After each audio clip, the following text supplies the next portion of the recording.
नमस्कार विद्यार्थी पालक मित्रांनो, आपल्या सर्वांचं स्वागत आहे विजन करिअर काउन्सिलिंगमध्ये. मी योगेश्वर गुट्टे, आपला एज्युकेशन आणि करिअर मेंटॉर. तर ऑल इंडियाचं शेड्यूल 14 ऑगस्ट रोजी म्हणजे आज चालू होणार आहे. त्याची रजिस्ट्रेशन डेट वगैरे आपल्याला माहिती आहे की 20 ऑगस्टपर्यंत आपण रजिस्ट्रेशन देऊ शकतो आणि 16 ऑगस्टपासून ते 20 ऑगस्टपर्यंत आपण त्याच्यात चॉईस देऊ शकतो. तर आता या 2 दिवसामध्ये आता हे जे रजिस्ट्रेशनचे 2 दिवस आपले हे जे दिवस आहेत, 14ला रजिस्ट्रेशन चालू होणार आहे. अजून वेबसाईट एक्झॅक्टली सुरू झालेली दिसत नाही आहे, तरी पण आपण चेक करूयात त्यामध्ये काही दिसत असेल तर. ओके, इथे नोट न्यू रजिस्ट्रेशनला आपण क्लिक करून बघूयात काय होतं ते.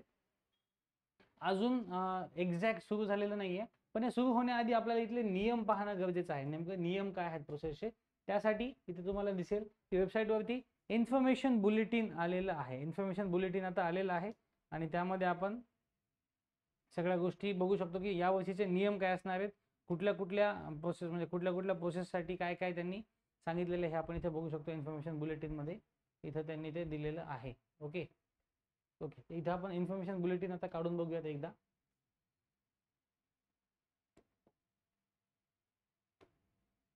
तर या प्रकारचं इन्फॉर्मेशन ब्राउचर 71 पानांचं त्यांनी दिलेलं आहे. त्यामध्ये सगळी प्रोसेस एक्सप्लेन केलेली आहे, सगळे नियम अटी सांगितलेले आहेत. सध्या आपण प्रोसेसचा फ्लोचार्ट बघूया. नेमका यावर्षीचा फ्लोचार्ट कसा असणार आहे या प्रोसेसचा. तर बघा, फ्लोचार्ट त्यांनी दिलेला आहे की नेमकी प्रोसेस कुठल्या पद्धतीने होणार आहे. सगळ्यात पहिल्यांदा ऑनलाईन मेडिकल काउन्सिलिंग MCCच्या वेबसाईटवर होते.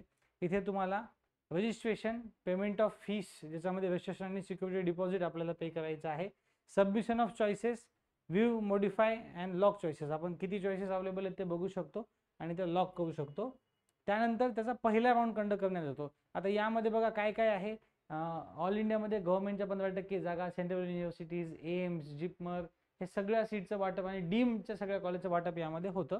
त्या सगळ्या वाटपासाठी आधी रजिस्ट्रेशन करायचे, त्याची फी, त्याचं जे काही सिक्युरिटी डिपॉझिट ते पे करायचे आणि तुम्हाला चॉईसेस काय अवेलेबल आहेत त्या बघून मग त्या लॉक करायच्यात. इथे बऱ्याचदा काय विद्यार्थी चुका करतात की खूप हुशार विद्यार्थी काय करतात, तिथे तुम्हाला काय काय कशा कशाला अप्लाय करायचे ते तिथे टिक करायचं विसरतात. म्हणजे जेव्हा ज्यांना खूप चांगले 690 700 मार्क्स ते विद्यार्थी काय करतात, ऑल इंडिया सीट्सला ते टिक करायचं विसरतात. ऑल इंडिया सीटला टिक करायचं विसरलं की त्यांना तिथं एम्सचे नावं दिसणं बंद होतं. त्यामुळे लक्षात घ्या, तुम्ही तिथे जे हा फॉर्म भरताना जे ऑप्शन निवडणार आहे, तुम्हाला डीमला अप्लाय करायचं का, तुम्हाला FMCला अप्लाय करायचं का, ते ऑप्शन काळजीपूर्वक टिक करायचे असतात. ओके, त्यानंतर काय होणार, पहिला राऊंड लागणार. पहिला राऊंड आता आपल्या सगळ्या माहितीनुसार 23 ऑगस्टला पहिला राऊंड लागणार आहे. पहिला राऊंड लागल्याच्या नंतर आता पुढे काय काय होतं, सगळ्यात पहिल्यांदा त्यांनी दिलेलं तेच आपण एक्सप्लेन करतोय की राऊंड 1ला जर आपल्याला सीट अलॉट झाली तर आपण काय करायचंय.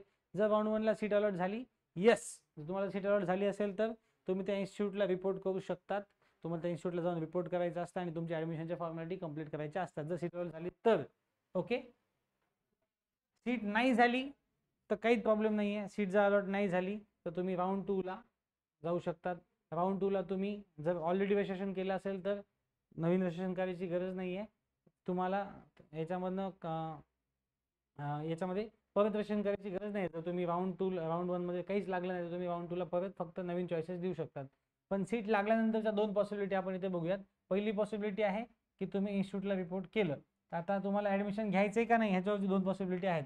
तुम्हाला इथे फ्री एक्झिट पण भेटतो. फ्री एक्झिट भेटतो इथं काय आहे बघा, तुम्हाला जर ॲडमिशन घ्यायचं नसेल राऊंड 1मध्ये, तुम्हाला इथे फ्री एक्झिट भेटतो. म्हणजे राऊंड इथे आपण काय केलं, पहिला ऑप्शनचा निकाल लागला, सीट लागलेली आहे, तुम्ही इन्स्टिट्यूटला रिपोर्ट केलंय, त्यानंतर तुमच्याकडे 2 चॉईसेस आहेत की तुम्हाला त्यातनं बाहेर पडायचंय किंवा तुम्हाला राऊंड 2ला जायचंय. ओके, यापैकी एक ऑप्शन आपण निवडायचा. राऊंड 2ला जर तुम्हाला जायचं असेल त्याच्यामध्ये तुम्हाला अजून एक पर्याय तुम्हाला दिसतो. राऊंड 2ला तुम्हाला जर जायचं असेल तर तुम्हाला दुसरा एक पर्याय दिसतो की तुम्हाला विलिंगनेस, तुम्हाला राऊंड 2ला अपग्रेड करायचंय का.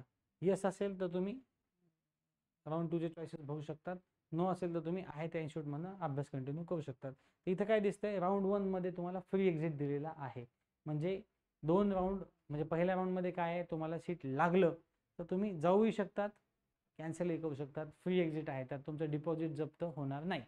आणि ज्यांना दुसऱ्या राऊंडला जायचे ते विद्यार्थी आणि ज्यांना काहीच लागलं नाही असे विद्यार्थी, असे सगळे विद्यार्थी काय करू शकतात, असे सगळे विद्यार्थी इथे राऊंड 2ला फ्रेश रजिस्ट्रेशन करून आपले परत एकदा चॉईसेस देऊ शकतात.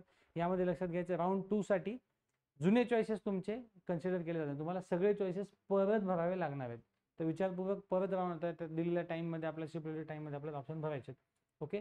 राऊंड 2ला परत सीट लागलं तर काय आहे, सीट तुम्हाला राऊंड 2ला जर लागलं तर बघा, जर तुमचं राऊंड 1चं सीट अपग्रेड झालेलं असेल तर तुम्हाला राऊंड 1 मधलं कॉलेज सोडायचं आहे आणि राऊंड 2चं कॉलेज जॉईन करायचं आहे. म्हणजे राऊंड 1ला सीट लागलं होतं आणि राऊंड 2ला दुसरं सीट लागलं तर राऊंड 1चं कॉलेज सोडायचं, राऊंड 2ला जायचं. आता असं करता येत नाही की राऊंड 2ला सीट लागलं तर राऊंड 1लाच पाहिजे, असं नाही करता येत. तुम्ही राऊंड 2ला जातायत, बेटर कॉलेजसाठी प्रेफरन्स भरतायत, तेव्हा जर नवीन कॉलेज लागलं तर तुम्हाला नवीन कॉलेजला जावं लागतं. जर नाही लागलं तर तुमचं आहे ते कॉलेज फिक्स आहे. ओके. यामध्ये सीट लागलं तर सीट लागल्यानंतर तुमच्या 2 पॉसिबिलिटी आहेत. ओके. काय, seat allotted round 2 but not reported and not join security.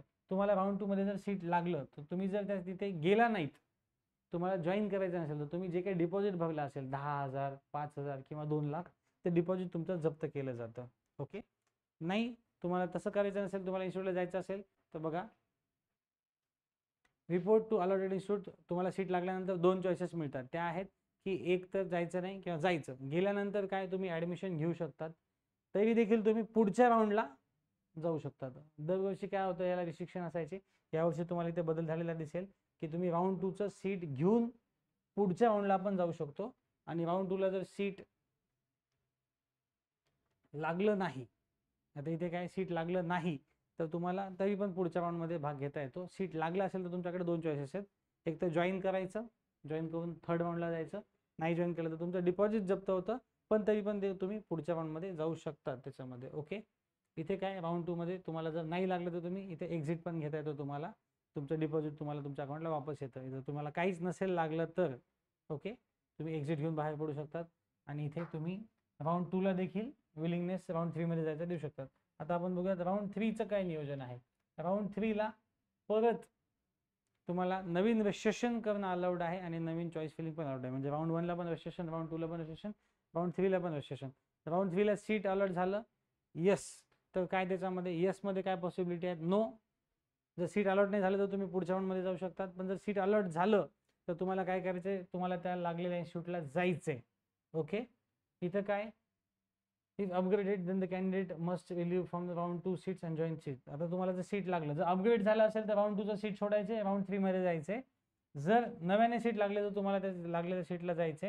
हां, आता जर तुम्ही राऊंड 3ला सीट लागला आणि जर गेला नाहीत तर इथे काय सांगितलेलं आहे, exit with forfeiture and forfeiture of benefit and elimination cannot participate in further rounds of counselling. इथं काय, तुम्हाला थर्ड राऊंडमध्ये जर सीट लागलं आणि तुम्ही जर जॉईन नाही केलं तर तुम्हाला प्रॉब्लेम आहे, तुमचं डिपॉझिट जप्त होतं. म्हणजे राऊंड 2ला पण डिपॉझिट जप्त होतं, राऊंड 3ला पण डिपॉझिट जप्त होतं. आता थर्डला काय आहे, थर्डला काय बदल आहे, तुम्ही सीटला जॉईन केलं, अपग्रेड झालं असेल तर तुम्ही राऊंड 2चं सीट सोडून राऊंड 3ला जायचं. पण जर नव्याने सीट लागलेलं आहे तुम्हाला तर तुम्ही आता यानंतर सीट अपग्रेड पण करू शकत नाहीत आणि सोडू पण शकत नाहीत. म्हणजे सीट लागण्यासाठी हा शेवटचा राऊंड आहे. ज्यांना ऑल इंडियाच्या थर्डमध्ये सीट लागलं त्यांना पुढे जाता येत नाही. त्यांनी स्पष्ट केलेलं आहे त्यांना पुढे जाता येत नाही. ओके. त्यानंतर पुढचा स्टे राऊंड आहे. स्टे राऊंडमध्ये काय आहे बघा, परत फ्रेश रजिस्ट्रेशन आणि फ्रेश चॉईस फिलिंग. ओके. तर जर तुम्हाला सीट लागलं तर काय, तुम्हाला स्टेमध्ये काय कडक नियम आहे तुम्ही बघा, त्यांनी लाल अक्षरामध्ये हा नियम दिलेला आहे. स्टे राऊंडमध्ये काय नियम आहे, याच्या आधी तुम्ही फर्स्ट राऊंडमध्ये लागलं, तुम्ही नाही घेतलं, फ्री एक्झिट भेटला. सेकंड राऊंडमध्ये लागलं, नाही घेतलं, डिपॉझिट जप्त होऊन तुम्ही थर्डमध्ये गेले. थर्डमध्ये जर तुम्ही लागलं नाही घेतलं तरी पण तुमचं डिपॉझिट जप्त होतं. पण स्टेमध्ये जर तुम्ही थर्डमध्ये पण तुम्ही लागलं जर नाही केलं तर तुम्ही पुढच्या राऊंडमध्ये जाऊ शकत नाही, जर तुम्ही लागून नाही घेतलं तर. Okay. Seat allotted but does not join. आणि जर तुम्हाला नाहीच लागलं तर तुम्ही एलिजिबल आहेत पुढच्या राऊंडसाठी, पण लागून जर नाही घेतलं तर तुम्ही पुढच्या राऊंडमध्ये बाद होतात. आता इथे काय, तुम्ही आता न लागलेले विद्यार्थी पण तुम्हाला स्टेमध्ये जर सीट लागलं, तुम्ही जर नाही जॉईन केलं तर तुम्हाला इथे फार मोठा धोका आहे. इथे तुमचं डिपॉझिट जप्त होतं आणि पुढे तुम्ही 1 वर्ष नीट देऊ शकत नाहीत. म्हणजे तुम्ही पुढच्या वर्षी पण ॲडमिशन घेऊ शकत नाहीत. तेव्हा स्टे राऊंडमध्ये जाणाऱ्या विद्यार्थ्यांनी विचारपूर्वक जायचंय. जिथं जायचंय तेवढेच ऑप्शन टाकायचे आहेत. सध्या तरी आपण पहिल्या 2 राऊंडवर फोकस करूया, थर्ड आणि पुढच्या राऊंडवर आपण अजून डिटेल माहिती घेऊया. पण बेसिक तुम्हाला प्रोसेस लक्षात यायला पाहिजे की स्टेमध्ये जर सीट लागलं तर येस तुम्हाला जॉईन कॉलेजला जायचंय. ओके. त्यानंतर तुम्ही परत सीट सोडू पण शकत नाहीत आणि कुठे अपग्रेड तर नाहीच आहे. हा शेवटचा राऊंड आहे. ओके. हे झालं ह्याचा प्रोसेसचा फ्लो. परत आपण शॉर्टमध्ये पहिला आणि दुसरा राऊंड रिवाइज करूया. पहिल्या राऊंडमध्ये तुम्ही फॉर्म भरणार, सीट लागणार, लागल्यानंतर जर तुम्ही इन्स्टिट्यूटला जॉईन केलं, परत तुमचं मन बदललं, तुम्ही फी एक्झिट करू शकतात. ओके, जॉईन केलं, तुम्हाला राऊंड 2 मध्ये बेटर बघायचं आहे तसंही करू शकतात. नाही लागलं काही टेन्शन नाही, तुम्ही फ्री एक्झिट करू शकतात. पण तुम्हाला पहिल्या वेळेस रजिस्टर केलं असेल आणि सीट लागलं नसेल तर परत रजिस्टर करायची गरज नाही. फक्त चॉईस फिलिंग तुम्हाला राऊंड 2 ला परत करायची असते. प्रत्येक राऊंडला यावेळेस चॉईस फिलिंग दिलेली आहे. 3rd आणि 4th राऊंडला पण चॉईस फिलिंग दिलेली आहे, नवीन ऑप्शन पण दिले आहेत. पण कोणाला आहेत? 3rd राऊंडमध्ये कोण जाऊ शकतं? सेकंडमध्ये जर सीट लागलं नसेल तर तुम्ही 3rd राऊंडला जाऊ शकतात. सेकंडमध्ये सीट लागलेलं असताना तुम्ही इथे नियम दिलेला आहे. सेकंडमध्ये तुम्हाला सीट लागलेलं असेल तर तुम्ही पुढे नाही जाऊ शकणार. लागलं नसेल तर तुम्ही पुढे जाऊ शकता. सीटच लागलं नाही तुम्हाला सेकंडमध्ये तर तुम्ही 3rd राऊंडमध्ये जाऊ शकतात एक्झिट घेऊन आणि 3rdला परत नव्याने नोंदणी करून पुढे जाऊ शकतात. त्याच्यावरून एवढं कळतं की महाराष्ट्राची काउन्सिलिंग पण अशीच असणार आहे.